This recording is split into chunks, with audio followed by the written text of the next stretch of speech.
अथ नवमोध्यायः। युधिष्ठिर जी का भीष्म जी के पास जाना और भगवान श्री कृष्ण की स्तुति करते हुए भीष्म जी का प्राण त्याग करना। सुत जी कहते हैं, इस प्रकार राजा युधिष्ठिर प्रजाद्रोह से भयभीत हो गए। फिर सब धर्मों का ज्ञान प्राप्त करने की इच्छा से उन्होंने कुरुक्षेत्र की यात्रा की, जहाँ भीष्म पितामह शरशय्या पर पड़े हुए थे।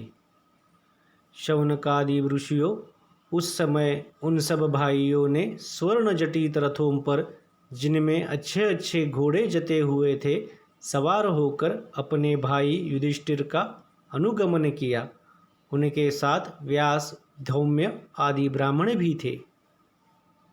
शौनक जी ने अर्जुन के साथ भगवान श्री कृष्ण भी रथ पर चढ़कर चले। उन सब भाइयों के साथ महाराज युधिष्ठिर की ऐसी शोभा हुई मानो यक्षों से घिरे हुए स्वयं कुबेर ही जा रहे हैं। अपने अनुचरों और भगवान श्री कृष्ण के साथ वहां जाकर पांडवों ने देखा कि भीष्म पितामह स्वर्ग से गिरे हुए देवताओं के समान पृथ्वी पर पड़े हुए हैं। उन लोगों ने उन्हें प्रणाम किया। शौनक जी उसी समय भरतवंशियों के गौरव रूप भीष्म पितामह को देखने के लिए सभी ब्रह्मर्षि, देवर्षि और राजर्षि वहां आए। पर्वत, नारद, धौम्य, भगवान व्यास, बृहदश्व, भरद्वाज शिष्यों के साथ परशुराम जी, वशिष्ठ, इंद्रप्रमद, त्रित, गुरुत्समद, असित, कक्षीवान, गौतम, अत्रि, विश्वामित्र, सुदर्शन तथा और भी शुकदेव और शुद्ध हृदय महात्मागण एवं शिष्यों के सहित कश्यप, अंगिरापुत्र, बृहस्पति आदि मनुगुण भी वहां पधारे। भीष्म पितामह धर्म को और देश काल के विभाग को कहा, किस समय क्या करना चाहिए, इस बात को जानते थे। उन्होंने उन बड़भागी ऋषियों को सम्मिलित हुआ देखकर उनका यथा योग्य सत्कार किया। वे भगवान श्री कृष्ण का प्रभाव भी जानते थे। अंत उन्होंने अपनी लीला से मनुष्य का वेश धारण करके वहां बैठे हुए तथा जगदीश्वर के रूप में हृदय में विराजमान भगवान श्री कृष्ण की बाहर तथा भीतर दोनों जगह पूजा की। पांडव बड़े विनय और प्रेम के साथ भीष्म पितामह के पास बैठ गए। उन्हें देखकर भीष्म पितामह की आंख प्रेम के आंसुओं से भर गई। उन्होंने उनसे कहा, धर्मपुत्रों, हाय हाय, यह बड़े कष्ट और अन्याय की बात है कि तुम लोगों को ब्राह्मण धर्म और भगवान के आश्रित रहने पर भी इतने कष्ट के साथ जीना पड़ा, जिसके तुम कदापि योग्य नहीं थे। अतिरथी पांडु की मृत्यु के समय तुम्हारी अवस्था बहुत छोटी थी। उन दिनों तुम लोगों के लिए कुंती रानी को और साथ साथ तुम्हें भी बार बार बहुत से कष्ट झेलने पड़े। जिस प्रकार बादल वायु के वश में रहते हैं, वैसे ही लोकपालों के सहित सारा संसार काल भगवान के अधीन है। मैं समझता हूँ कि तुम लोगों के जीवन में ये जो अप्रिय घटनाएं घटित हुई हैं, वे सब उन्हीं की लीला हैं। नहीं तो जहाँ साक्षात धर्मपुत्र राजा युधिष्ठिर हो, गदाधारी भीमसेन और धनुर्धारी अर्जुन रक्षा का काम कर रहे हो, गांडीव धनुष हो और स्वयं श्री कृष्ण सहृदय हो, भला वहाँ भी विपत्तियों की संभावना है। ये काल रूप श्री कृष्ण कब क्या करना चाहते हैं, इस बात को कभी कोई नहीं जानता। बड़े बड़े ज्ञानी भी इस जानने की इच्छा करके मोहित हो जाते हैं। युधिष्ठिर, संसार की ये सब घटनाएं ईश्वराच्छी के अधीन हैं। उसी का अनुसरण करके तुम इस अनाथ प्रजा का पालन करो, क्योंकि अब तुम ही इसी के स्वामी और इसे पालन करने में समर्थ हो। ये श्री कृष्ण साक्षात भगवान हैं। ये सबके आदि कारण और परम पुरुष नारायण हैं। अपनी माया से लोगों को मोहित करते हुए ये यदुवंशियों में छिपकर लीला कर रहे हैं। इनका प्रभाव अत्यंत गूढ़ एवं रहस्यमय है। युधिष्ठिर, उसे भगवान शंकर, देवर्षि नारद और स्वयं भगवान कपिल ही जानते हैं, जिन्हें तुम अपना ममेरा भाई, प्रिय मित्र और सबसे बड़ा हितु मानते हो, तथा जिन्हें तुमने प्रेमवश अपना मंत्री, दूत और सारथी तक बनाने में संकोच नहीं किया है, वह स्वयं परमात्मा है। इन सर्वात्मा, समदर्शी, अद्वितीय, अहंकार रहित और निष्पाप परमात्मा में उन ऊंचे नीचे कार्य के कारण कभी किसी प्रकार की विषमता नहीं होती। युधिष्ठिर, इस प्रकार सर्वत्र सम होने पर भी देखो तो सही, वे अपने अनन्य प्रेमी भक्तों पर कितनी कृपा करते हैं। यही कारण है कि ऐसे समय में, जबकि मैं अपने प्राणों को त्याग करने जा रहा हूँ, इन भगवान श्री कृष्ण ने मुझे साक्षात दर्शन दिया है। भगवत परायण योगी पुरुष भक्ति भाव से इनमें अपना मन लगाकर और वाणी से इनके नाम का कीर्तन करते हुए शरीर का त्याग करते हैं और कामनाओं से तथा कर्म के बंधन से छूट जाते हैं। वे ही देव देव भगवान अपने प्रसन्न हास्य और रक्त कमल के समान अरुण नेत्रों से, उल्लसित मुख वाले चतुर्भुज रूप से, जिसका और लोगों का केवल ध्यान में दर्शन होता है, तब तक यहीं स्थित रहकर प्रतीक्षा करे जब तक मैं इस शरीर का त्याग न कर दूं। सूत जी कहते हैं, युधिष्ठिर ने उनकी यह बात सुनकर शरशय्या पर सोए हुए भीष्म पितामह से बहुत से ऋषियों के सामने ही नाना प्रकार के धर्मों के संबंध में अनेकों रहस्य पूछे।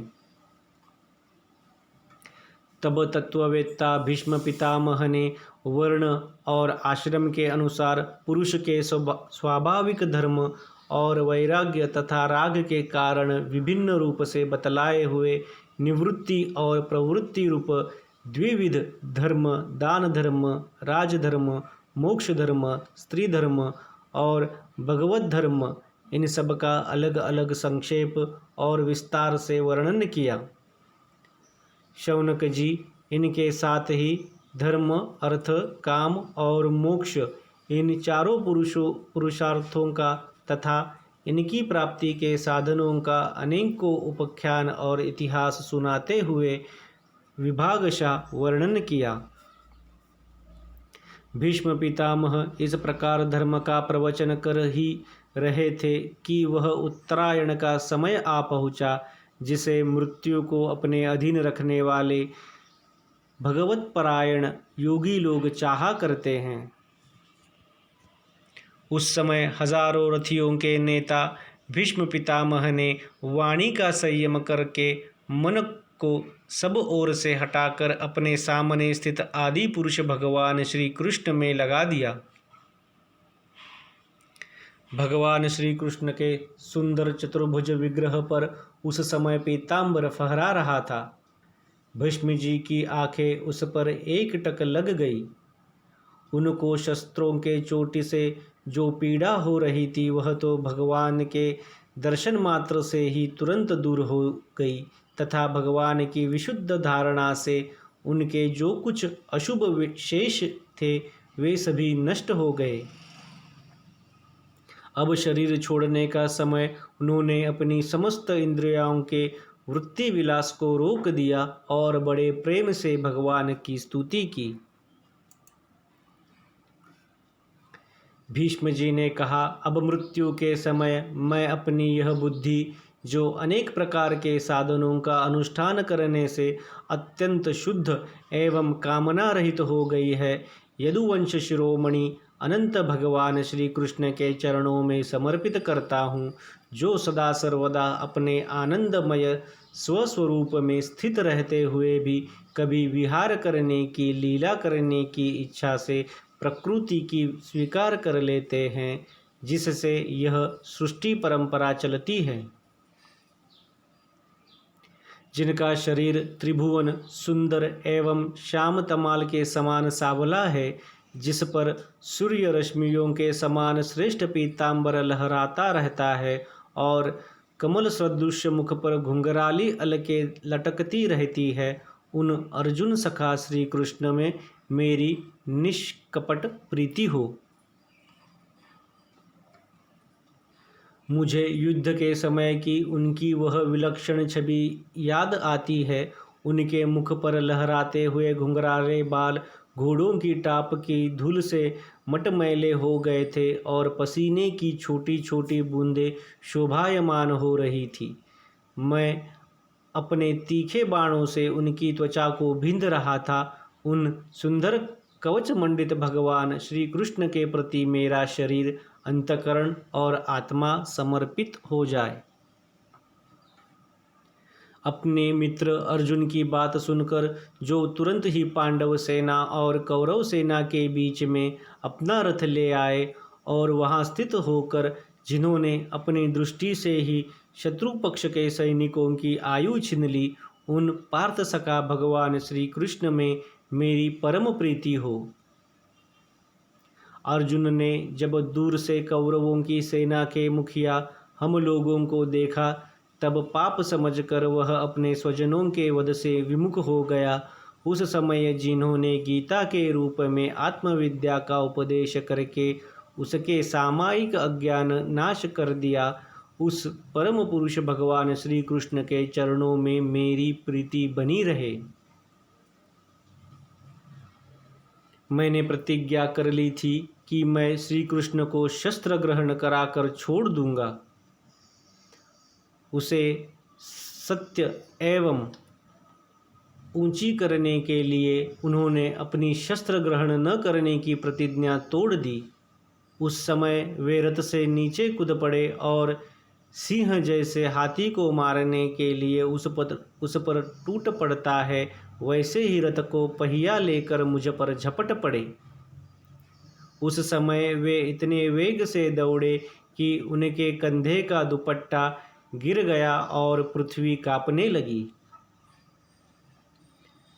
मुझ आतताई ने तीखे बाण मार मार कर उनके शरीर का कवच तोड़ डाला था, जिससे सारा शरीर लहूलुहान हो रहा था।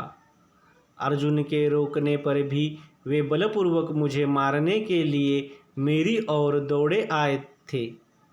वे ही भगवान श्री कृष्ण जो ऐसा करते हुए भी मेरे प्रति अनुग्रह और भक्तवत्सलता से परिपूर्ण थे, मेरी एकमात्र गति हो, आश्रय हो।